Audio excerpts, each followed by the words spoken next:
Après,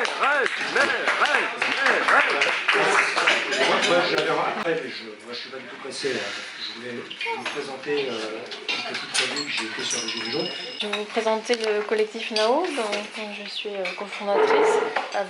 Donc je suis Catherine Poulain, réalisatrice, avec Alexis Denuy qui est ici présente. On se filme alternativement, donc on est à la fois acteur, auteur de... Il y a une originalité, il y a un sens du concret, c'est-à-dire qu'on a vécu vraiment l'intérieur, les manifestations, on était sur le terrain, on a participé à des débats aussi. Donc après, on peut passer du film et puis on va parler après.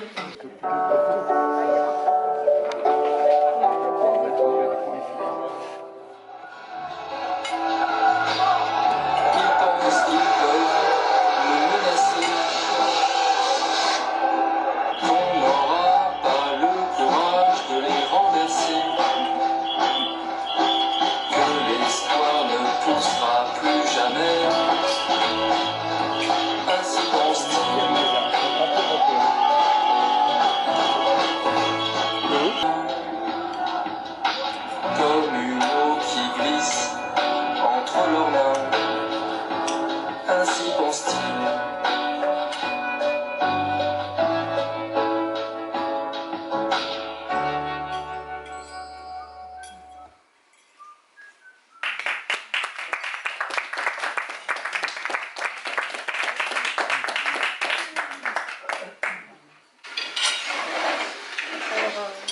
À la suite de ça, on a fait une intervention au Fouquet, un an après, avec Pierre...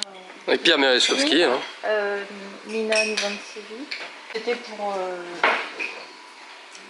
confronter ces deux univers, là, comme un climat de terreur où on vivait en fait, pendant les manifestations, où tout cramait de tous les côtés, et puis de retourner dans cet endroit tout rénové.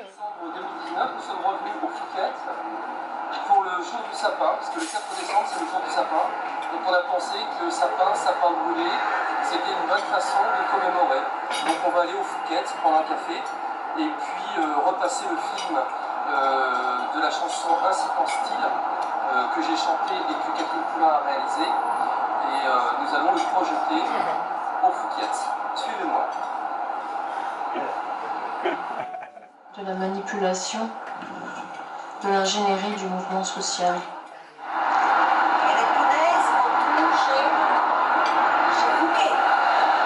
En tout cas, faisant laisser entendre que les démonstrations répétées des Gilets jaunes sur les Champs-Élysées fait un attrait supplémentaire pour sa clientèle, je me propose par conséquent d'organiser une rencontre pour les sympathisants de la cause des Gilets jaunes avec la direction du Fouquet. Ça va sans. Et là, je crois que ça va rentrer dans notre faveur parce que parler des Gilets jaunes avec ces gens, franchement, on ne veut pas. Je suis désolé. Il y avait l'ordinateur. En fait, il y a deux films qu'on s'est fait en même temps. J'expliquerai pourquoi après.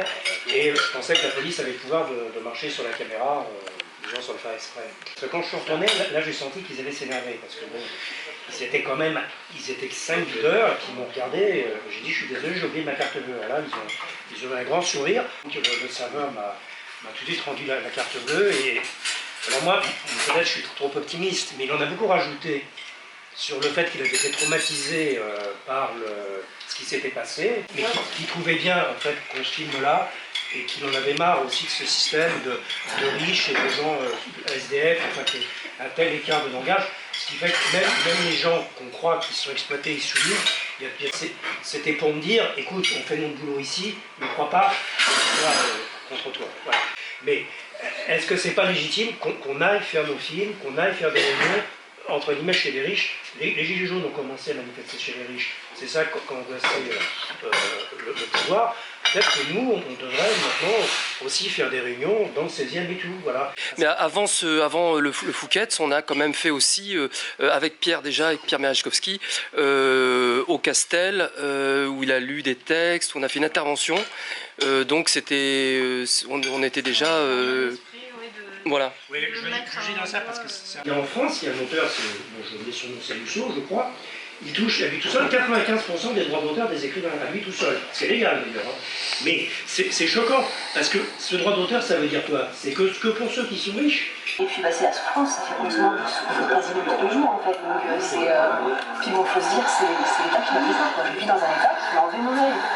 Donc il fallait que j'apporte mon témoignage et surtout apporter une analyse du mouvement, parce qu'on ne sait pas quelle analyse sera faite du mouvement dans le futur. On ne sait pas ce qui va être revenu du mouvement. Donc apporter certes une vision, c'est pas la vision, je ne représente pas le mouvement, donc, mais c'est certes une vision vue de l'intérieur, parce que ce qu'on aura plus tard, ce sera des études de sociologues. Mais on sait très bien qui sont les sociologues maintenant. Avec qui on a. L'honnêteté me pousse à reconnaître qu'il y a un groupe de gilets jaunes dont, je ne cache pas, je suis vraiment un partisan, où nous pensons, en quelque sorte, que c'est pas la France qu'il faut défendre, c'est l'intérêt des pauvres. Donc, c'est-à-dire, c'est les pauvres contre les riches. Si on veut que les retraites soient financées, il me semble que si tous les sans-papiers étaient régularisés, ils travailleraient, donc ils cotiseraient. Voilà. Et en ce qui concerne l'art français, je sais qu'une certaine Aude de Queyros tient beaucoup à cette conception des droits de la France, il me semble que pour les artistes qui ne sont plus reconnus comme artistes, et ça va être de plus en plus difficile, parce qu'avec le système Macron, 1 euro investi pour apporter 1 euro, me semble-t-il que pour ces artistes désargentés, il faut au contraire qu'ils demandent que le CNC soit ouvert à tous les étrangers. Il faut faire venir massivement des artistes étrangers. C'est la seule solution qui nous permettra de faire front aux privilégiés de la culture qui nous font croire qu'ils défendent l'exception culturelle française. Si vous voulez défendre l'intérêt des petits, il faut qu'il y ait un maximum de pauvres qui viennent pour qu'on fasse masse. Si on commence à défendre les intérêts des Français, eh ben, on perd l'objectif, me semble-t-il, que c'est un problème de pauvres contre riches. Voilà. Le débat est intéressant parce qu'on n'est plus dans les années héroïques ou 68 où on se met des invectives et des coups de barre de fer. Je pense que c'est très intéressant justement qu'il y ait des courants nationalistes, qu'il y ait des courants internationalistes que moi, que tout le monde parle, s'exprime, et puis voilà, il n'y a plus de comité central. Ce qui me semble important, c'est que d'une part, la situation de l'artistique est particulière, et d'autre part, la situation politique est particulière. C'est-à-dire que la France a inventé aussi bien dans le fascisme que dans la Révolution. Pétain, c'était une invention française. La Commune de Paris aussi. Et donc, moi je pense que dans l'histoire du monde, le rôle de la France, c'est pas le rôle de l'Allemagne, c'est pas le rôle du Brésil, ni du Chili. Il y a un génie français. Hein. Oui, ça, moi je contexte ça qu'il y a un génie français. Ça me dérange pas. Mais ça c'est un point. Le deuxième point, c'est que tout le monde ignore quelle est l'architecture qui gouverne les arts plastiques aujourd'hui. C'est une architecture qui a été mise en scène par M. Jacques Lang, socialiste. C'est pas Macron qui a inventé ça, c'est Jacques Lang. Et tant que les socialistes étaient au pouvoir, ils pouvaient gérer du point de vue de l'État français, mais maintenant, le bébé il est passé aux oligarques. Donc qui finance, qui gère la production plastique française, c'est M. Bernard Arnault, qui a tout le pognon. Alors qui c'est qui a le fric aujourd'hui? C'est Bernard Arnault et quelques autres. Quand tu mets ton fric au crédit lyonnais ou n'importe où, si t'en as, il circule dans le monde. C'est pas toi qui décides. Tu fais confiance aux banquiers et c'est tout.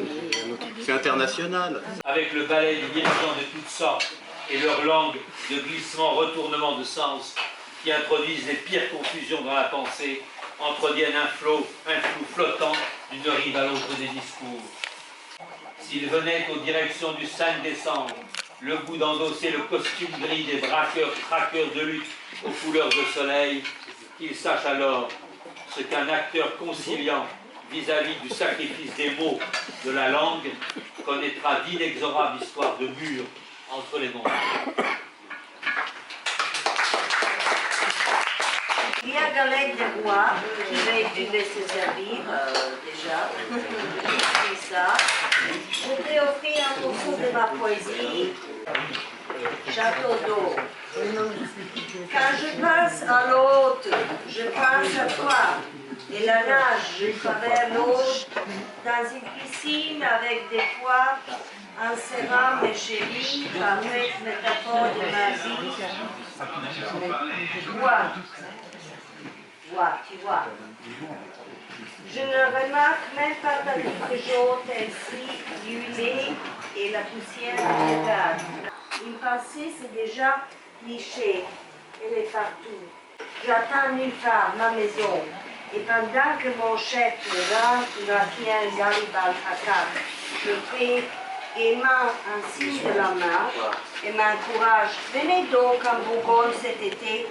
Là est mon véritable jardin, mon ancien foyer, ma nouvelle demeure.